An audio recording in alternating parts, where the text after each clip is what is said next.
नमस्ते दोस्तों, मैं विजय ठक्कर और आप लोगों का सबका स्वागत करता हूं हमारे एक नए स्टॉक्स फॉर द वीक के वीडियो में।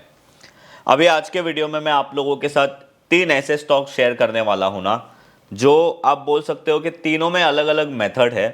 एक हमारा जो है वो मल्टी ईयर ब्रेकआउट कर रहा है, एक स्टॉक बहुत ही अच्छा रिवर्सल ब्रेकआउट दे रहा है और एक स्टॉक ने बहुत अच्छा रीटेस्ट कंफर्म किया है और उसके अंदर अब तक का हाईएस्ट वॉल्यूम मुझे वहाँ पे दिख रहा है।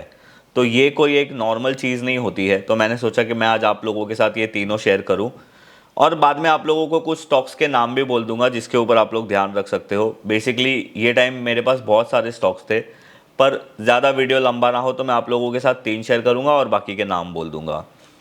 तो अभी आज हम लोग देखते हैं कि लास्ट वीक में मार्केट में क्या हुआ, आगे क्या हो सकता है, कौन से सेक्टर में ध्यान देना चाहिए, कौन से सेक्टर ने नहीं परफॉर्म किया। तो देखो, हम लोग ने ये चीज़ देखा लास्ट वीक में कि निफ्टी फ्लैट टू पॉजिटिव था। अगर हम लोग दोनों इंडेक्स की बात करें तो दोनों इंडेक्स ऑलमोस्ट 1% जितने आसपास चले। और अगर हम लोग सीधा चार्ट पे ही जाके देखते हैं, अगर आप यहाँ पे देखोगे निफ्टी के चार्ट में, तो आप यहाँ पे क्लियरली देख सकते हो कि जो वीकली टाइम फ्रेम पे निफ्टी जो जापान के टाइम पे हमारा जापान इंडेक्स में जो मार्केट गिरा था उसके वजह से हमारा मार्केट में गैप डाउन हुआ था, वर्ल्ड मार्केट में इशू हो गया था। तो ये जो अगर आप लोग निफ्टी को देख रहे हो ना, ये वीकली टाइम फ्रेम का चार्ट है। अगर हम लोग मंथली टाइम फ्रेम का चार्ट देखें तो ये मंथ के लो के नीचे हम लोग जाके वापस से बहुत अच्छा ऊपर आ गए हैं। और अगर अभी आप लोग यहाँ पे वीकली टाइम फ्रेम पे देखोगे तो कंटिन्यूसली ये सेकेंड वीक है हम लोग वो रेंज के ऊपर ही ट्रेड कर रहे हैं। तो ऑब्वियसली अभी हमारा सबसे जो निफ्टी में बड़ा रेजिस्टेंस है वो ऑल टाइम हाई है। और अगर आप लोग डेली टाइम फ्रेम पे देखोगे तो आप यहाँ पे क्लियरली देख सकते हो, ये वाला जो रेंज था इसको हमने बहुत टाइम पहले ही, मतलब 16 अगस्त को ही हमने ये रेंज के बाहर आ गए थे। अगर आप बैंक निफ्टी को देखोगे ना, तो बैंक निफ्टी में थोड़ा सा उल्टा है। मंथली टाइम फ्रेम में निफ्टी के कंपैरिजन में अभी थोड़ा वीक है। और अगर आप यहाँ पे वीकली टाइम फ्रेम देखोगे, जैसे ये रेंज थी जो जापान के मार्केट में मार्केट फॉल हुआ था, उसके बाद ग्लोबल मार्केट गिरे थे, हमारा भी मार्केट गिरा था, उसके वजह से जो हमारे मार्केट में ये जो रेंज बनी थी, हम यही रेंज में बैंक निफ्टी में 2 वीक तक अटके रहे थे। अभी ये वीक में हमने बैंक निफ्टी की जो प्राइस है वो ये रेंज के बाहर आई है। तो बैंक निफ्टी में अभी हमारा नियरेस्ट रेजिस्टेंस जो है वो 51,800। और अगर एक तरीके से आप देखो तो ये जो गैप हुआ था 51,100 के आसपास, वो हमारा रेजिस्टेंस है। और सपोर्ट अभी ऑब्वियसली हमारा जो पहले रेंज के बाहर नहीं जा रहा था, अभी वो रेंज पहले हमारे लिए रेंज रेजिस्टेंस थी अपर साइड की, अभी वो हमारे लिए सपोर्ट काम करेगी। तो इंडेक्स में अगर मैं आप लोगों को बोलूं तो कोई खास बड़ा चेंज नहीं हुआ है मार्केट को लेकर। ना मैं ज़्यादा एक्साइटेड हूँ, ना मैं ज़्यादा डरा हुआ हूँ। मेरा मार्केट को लेकर अभी फ्लैट कोई व्यू नहीं है फ़िलहाल। हाँ, सिर्फ आप ये बोल सकते हो कि कुछ अच्छे स्टॉक्स है जिसके अंदर एक अच्छी मूव आ रही है, उधर हम लोगों को ध्यान देना चाहिए और वो आज मैं आप लोगों के साथ शेयर करूँगा। अगर हम लोग एफआईएस की बात करें तो लास्ट 3 दिन में वो लोग सेलर थे, और मतलब लास्ट हफ्ते में 3 दिन सेलर थे और 2 दिन ही एफआईएस लोग बायर थे। डॉलर इंडेक्स की बात करें तो यहाँ पे एक चीज़ बहुत ही मतलब अच्छी हो रही है कि डॉलर इंडेक्स अभी 100 रुपीज़ 90 पैसे के आसपास तक आ गया है, तो वो एक अच्छी चीज़ है। इंडिया विक्स की अगर हम लोग बात करें तो ये हफ्ते में इंडिया विक्स 13.55 के पास क्लोज हुआ और इसका लो मेरे ख्याल से शुक्रवार को ही 10.8 का बना था।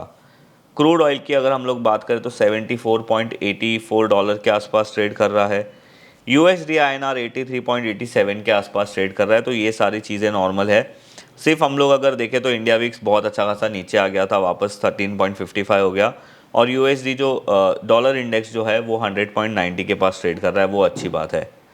अभी अगर हम लोग आज के जो हमारे स्टॉक्स हैं ना उसके ऊपर आते हैं, तो मेरे पास बताने के लिए तो बहुत सारे स्टॉक्स थे, पर मैंने सोचा कि जहाँ पे आप लोगों को मैं अच्छी लर्निंग दे सकूँ और तीन अलग अलग एग्जाम्पल एक ही जगह पे आप लोगों को दे सकूँ, वैसे स्टॉक शेयर करूँ।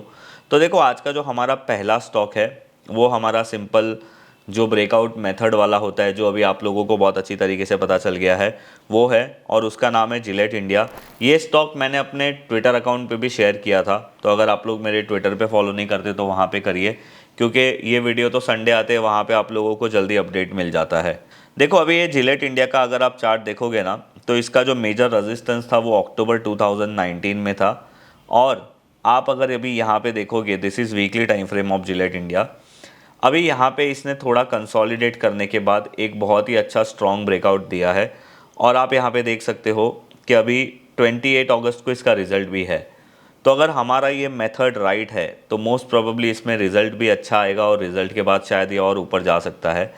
तो यहाँ पे ये स्टॉक का जो ब्रेकआउट है वो 8140 के आसपास हुआ है। अभी ये 8456 के आसपास ट्रेड कर रहा है। अगर आप इसका रेंज कैलकुलेशन निकालते हो, जो हमारी अपसाइड की कैलकुलेशन करने की मेथड है, तो आप यहाँ पे क्लियरली देख सकते हो कि ये स्टॉक अपसाइड में समवेयर अराउंड 12100 के आसपास जा सकता है। और अगर ये स्टॉक ने अपना जो बेस रेंज है 7500 के आसपास अगर वो ब्रेक कर दिया तो ये स्टॉक हमारे लिए ख़राब हो जाएगा। आज का जो हमारा दूसरा स्टॉक है जो एक रिवर्सल ब्रेकआउट है, उसका नाम है नायका। और देखो इसमें आप लोगों को समझने वाली क्या बात है ना, मैं आप लोगों को वो भी यहाँ पे समझा देता हूँ। अगर आप जोमेटो का चार्ट देखोगे ना तो वो भी नायका जैसा बना था, एक बहुत ही महंगी वैल्यूएशन पे वो लिस्ट हुआ था। तो यहाँ पे नायका भी महंगी वैल्यूएशन पे लिस्ट हुआ था। उसके बाद जोमेटो भी अच्छा खासा गिरा था और फिर जोमेटो में भी नीचे से रिवर्सल आया था और जोमेटो फिर अभी ऑल टाइम हाई के भी ऊपर ट्रेड हो रहा है। तो वैसे ही होता है, अगर स्टॉक मार्केट में कोई स्टॉक बहुत ही हायर वैल्यूएशन पे लिस्ट होता है तो मार्केट उसको अपनी रियल औकात दिखा देता है और फिर एक डिसेंट वैल्यूएशन के बाद वहाँ से फिर से डिमांड आती है। ऑब्वियसली प्रॉफिट और लॉस और ये सारी चीज़ें भी इम्पैक्ट करती है, पर अगर कोई स्टॉक की वैल्यूएशन के हिसाब से 100 रुपीज़ होता है और वो 200 या 400 रुपये पे लिस्ट होता है तो ऑटोमेटिकली स्टॉक मार्केट उसको 100 रुपीज़ की वैल्यू पे लेके आ सकता है। तो अभी आप यहाँ पे देखो, लिस्टिंग के बाद इसने हाई मारा था 4029 का, अप्रॉक्स मैं बोल रहा हूँ 4028.95 का हाई मारा था। और अगर आप यहाँ पे देखोगे ना, एक इसने हाई बनाया था 2022 में, और अगर मैं ये वाले लेवल को भी मार्क करूँ तो ये भी 2022 का ही हाई था। तो अभी 191 और 216 ये इसका एक आप बोल सकते हो, अगर मैं ये वाले प्राइस को यहाँ पे भी लेके आऊँ, मतलब 210 से लेके 192 के आसपास इसका एक रेजिस्टेंस जोन था। वो जोन को अभी अगर आप यहाँ पे नायका में देखोगे तो ये हफ्ते में बहुत ही अच्छे प्राइस कैंडल के साथ ब्रेकआउट हुआ है। और अगर आप यहाँ पे देखोगे तो इसमें वॉल्यूम भी अच्छा ही हुआ है। पहले इसमें एक बार वॉल्यूम हुआ था, मतलब ये वीकली टाइम फ्रेम का चार्ट है, 284 मिलियन का, जो इसके आईपीओ के फर्स्ट वीक में ही था। और अभी आप अगर यहाँ पे देखोगे तो 276 मिलियन का वॉल्यूम हुआ है। तो ये एक बहुत ही अच्छी चीज़ है कि स्टॉक ने डाउन साइड में आप यहाँ पे देखो थोड़ा अच्छा खासा कंसोलिडेट किया और अभी एक रिवर्सल ब्रेकआउट दे रहा है। अगर आप इसके नेक्स्ट रेजिस्टेंस की बात करो तो 315 और उसके बाद इसका ऑल टाइम हाई इसका नेक्स्ट रेजिस्टेंस बनता है। और अगर ये स्टॉक वापस से 180 के आसपास का लेवल ब्रेक करता है तो ये स्टॉक ख़राब हो जाएगा, आप ये समझ के चलिए। अभी हम आते हैं आज के हमारे वो स्टॉक के अंदर जो है तीसरा स्टॉक, और इसके अंदर एक तीसरी मेथड हम लोगों को देखने मिलेगी जो है रीटेस्ट वाली। और ये स्टॉक में रीटेस्ट के साथ ही साथ बहुत ही हाईएस्ट वॉल्यूम हुआ है, जो ये स्टॉक में ना आज तक डेली में कभी हुआ था, ना आज तक वीकली में कभी हुआ था, ना आज तक मंथली में कभी हुआ था। तो अभी देखो आप लोग जो यहाँ पे चार्ट देख रहे हो ये एंजल वन का वीकली टाइम फ्रेम का चार्ट है। और आप यहाँ पे एक चीज़ देखो, मतलब रीटेस्ट ट्रेड किसे बोलते हैं पहले मैं आप लोगों को वो समझाता हूँ। आप यहाँ पे देखो ये स्टॉक ने जो पहले इसका जो एक मेजर रेजिस्टेंस था वो ये वाला रेजिस्टेंस था जो 2022 का था, और वो रेजिस्टेंस इसने मारा था अप्रैल 2022 में। उसका इसने जो ब्रेकआउट है आप यहाँ पे क्लियरली देख सकते हो अक्टूबर 2023 में किया था। उसके बाद ये स्टॉक 2000 से ऑलमोस्ट 3900 तक गया था, तो यहाँ पे एक अच्छी रैली थी। अब जब भी कोई स्टॉक अपने प्रीवियस रेजिस्टेंस के पास वापस आता है बहुत टाइम के बाद, उसे रीटेस्ट बोलते हैं। और रीटेस्ट में हम लोगों को एंट्री कैसे करना चाहिए वो मैं आप लोगों को समझाता हूँ। तो देखो ये स्टॉक ने जो हाई मारा था वो 3896 का मारा था। उसके बाद वापस से ये स्टॉक जुलाई 2024 में यहाँ पे इसने अपने प्रीवियस रेजिस्टेंस को टेस्ट किया और इसने हाई कब मारा था, जनवरी 2024 में। मतलब अच्छे खासे टाइम के बाद ये स्टॉक ने रीटेस्ट किया, और जब ये स्टॉक ने रीटेस्ट किया ना तब यहाँ पे स्टॉक ने एक डोजी कैंडल बनाया। अब रीटेस्ट में आप लोगों को जनरली क्या करना चाहिए, जो भी रीटेस्ट वाला कैंडल रहता है ना उसका हाई आप लोगों को मार्क करना चाहिए। तो इसका हाई था 2316 का, और आप यहाँ पे देख सकते हो मैंने उसको मार्क करके रखा था। जब भी ये हाई ब्रेक होता है तो हमारा रीटेस्ट कंफर्म होता है, और वो टाइम पे हमारा जो स्टॉप लॉस है वो रीटेस्ट कैंडल का लो अभी जो ये केस में 2025 है वो हमें लगाना होता है। तो आप यहाँ पे देखो रीटेस्ट तो हमारा कंफर्म हो गया। और ये एंजल वन मैंने आप लोगों को अभी कुछ पहले वाले वीडियो में ही आप लोगों के साथ शेयर किया था, तभी इसने रीटेस्ट किया नहीं था, पर मैंने आप लोगों को बोला था रीटेस्ट करेगा तो ध्यान देना, कंफर्म करेगा। तो देखो रीटेस्ट करने के बाद इसका जो नेक्स्ट रेजिस्टेंस होता है वो इसका प्रीवियस रेजिस्टेंस होता है, जो अभी इसका ऑल टाइम हाई है, विच इज़ 3896। ये अभी हमारा ये रेजिस्टेंस है। तो यहाँ तक ये स्टॉक आ सकता है। अगर ये स्टॉक ने इसका ऑल टाइम हाई भी ब्रेक किया तो और अच्छे लेवल्स हम लोगों को आने वाले टाइम में देखने मिल सकते हैं। अभी हम लोग बात करते हैं वॉल्यूम की। तो पहले मैं आप लोगों को है ना मंथली वॉल्यूम दिखा देता हूँ।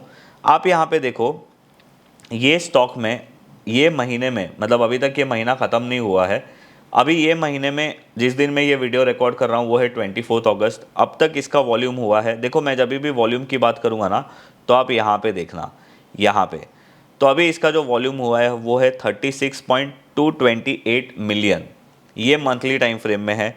और इससे पहले इतना वॉल्यूम हुआ था इसके आईपीओ वाले फर्स्ट कैंडल में, जो आप यहाँ पे देख सकते हो वो है 36.029 मिलियन। तो मंथली में इसका सबसे हाईएस्ट वॉल्यूम है। अगर अभी मैं आप लोगों को वीकली टाइम फ्रेम में लेके जाऊँ तो ये वीक का कैंडल देखो, आप वहाँ पे कर्सर रखोगे तो आप लोगों को अभी यहाँ पे आप देखो क्या दिख रहा है आप लोगों को, ये वाले एरिया में आप देखना यहाँ पे 28.726 मिलियन, ये अभी का ये वीक का वॉल्यूम है। वीक तो अभी हमारा कंप्लीट हो गया है। और अगर आप इसके वीकली कैंडल का सबसे हाईएस्ट वॉल्यूम देखोगे जो ये स्टॉक में पहले हुआ था, वो हुआ था इसके आईपीओ कैंडल के 2-3 हफ्ते के बाद, जो था 517 मिलियन। तो वीकली टाइम फ्रेम में भी ये स्टॉक में सबसे हाईएस्ट वॉल्यूम हुआ है। और अभी मैं आप लोगों को डेली टाइम फ्रेम का बता देता हूँ। पहले मैं आप लोगों को वो बताता हूँ जब ये स्टॉक का लिस्टिंग हुआ था वो टाइम पे ये कैंडल में कितना वॉल्यूम हुआ था, और आप लोग भी चेक कर लेना, मैंने तो चेक कर ही लिया है। देखो ये इसका लिस्टिंग डे का फर्स्ट कैंडल है और उसमें इसका वॉल्यूम हुआ था 8.546 मिलियन, राइट। अभी हम लोग आज के कैंडल को, मतलब ये जो अभी रिसेंटली इसका ब्रेकआउट हुआ था उसमें देखते हैं, उसमें हुआ था 14.704 मिलियन। तो आप यहाँ पे देख सकते हो कि डेली, वीकली, मंथली तीनों टाइम फ्रेम में ये स्टॉक का जो कैंडल का वॉल्यूम है वो अब तक का हाईएस्ट हुआ है। अभी देखो इससे हम लोगों को क्या चीज़ समझ में आता है, तो यहाँ पे मुझे ये चीज़ समझ में आ रही है कि ये स्टॉक में एक अच्छा बड़े लोगों का पार्टिसिपेशन हो रहा है और यहाँ पे रीटेस्ट कैंडल भी कंफर्म हुआ है। तो शायद आने वाले टाइम में ये स्टॉक में कुछ अच्छा हो सकता है। देखो ये मेरा सिर्फ अजम्पशन है, मैं अपने एक्सपीरियंस के बेसिस पे आप लोगों को सारी चीज़ें बता रहा हूँ। चीज़ें गलत भी हो सकती है, बट अब तक का जो मेरा एक्सपीरियंस है वो मुझे ये बताता है, वो मैंने आप लोगों के साथ शेयर कर दिया। तो अभी ये थे हमारे आज के ये तीनों स्टॉक्स। उसके अलावा अगर आप लोगों को मैं बोलूँ ध्यान रखने वाले स्टॉक्स, तो आप लोग यहाँ पे कैस्ट्रॉल में ध्यान रख सकते हो, ये स्टॉक में भी ब्रेकआउट हो सकता है। एवरेडी में ध्यान रख सकते हो, ये स्टॉक में भी ब्रेकआउट हुआ है। यूटीआई एएमसी में आप ध्यान रख सकते हो, इसका ब्रेकआउट हुआ तो नहीं है बट हो जाएगा। अगर आप यूफ्लेक्स का चार्ट देखो तो इसका भी ब्रेकआउट हो गया है। पर यहाँ पे क्या एक रीज़न है जिसके वजह से मैंने ये स्टॉक को सिलेक्ट नहीं किया, वो रीज़न आप मुझे कमेंट्स में बताइए। आप एवरेडी में मैंने आप लोगों को बता दिया। और आप एचडीएफसी लाइफ में भी ध्यान रख सकते हो, यहाँ पे भी एक अच्छी पॉजिटिव चीज़ें मतलब चार्ट में क्रिएट हो रही है, तो आप ये सारे स्टॉक्स में भी ध्यान रख सकते हो।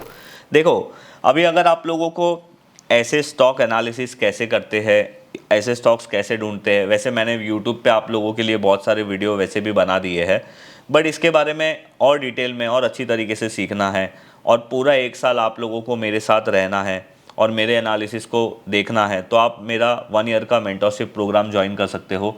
उसकी लिंक मैं नीचे डिस्क्रिप्शन में दे दूँगा। ये प्रोग्राम का हमारा कॉन्सेप्ट क्या है कि मैं आप लोगों को चीज़ों को कैसे देखना है वो भी सिखाऊंगा, साथ ही साथ हम लोग पूरे साल एक साथ रहेंगे तो आप लोगों को वो कॉन्फिडेंस भी मिलेगा जो जनरली लोगों को सीखने के बाद आता नहीं है, जो जनरली एक्सपीरियंस से ही मिलता है। तो अगर 1 ईयर का प्रोग्राम ज्वाइन करना है तो मैं लिंक नीचे डिस्क्रिप्शन में दूंगा, वहाँ पे आप जाके ज्वाइन कर सकते हो। और अगर ये वीडियो आप लोगों को अच्छा लगा है तो आप ये वीडियो को प्लीज़, रिक्वेस्ट करता हूँ मैं आप लोगों से, आप लाइक ज़रूर करिए। आप लाइक करते हो तो कोई पैसा नहीं लगता है, पर हमारा चैनल और भी लोगों को रिकमेंड होता है। और अगर आप लोगों को लगता है कि आप लोगों को कुछ अच्छा ही सीखने मिल रहा है तो लाइक ज़रूर कर दीजिए। और कौन सा वाला बेस्ट पार्ट आप लोगों को लगा है वो कमेंट में ज़रूर बताइए। और अगर आपने अभी तक हमारे चैनल को सब्सक्राइब नहीं किया है तो प्लीज़ सब्सक्राइब ज़रूर कर लीजिए, क्योंकि अभी हमारे 25,000 ही सब्सक्राइबर बचे हैं पूरे 3 लाख होने के लिए।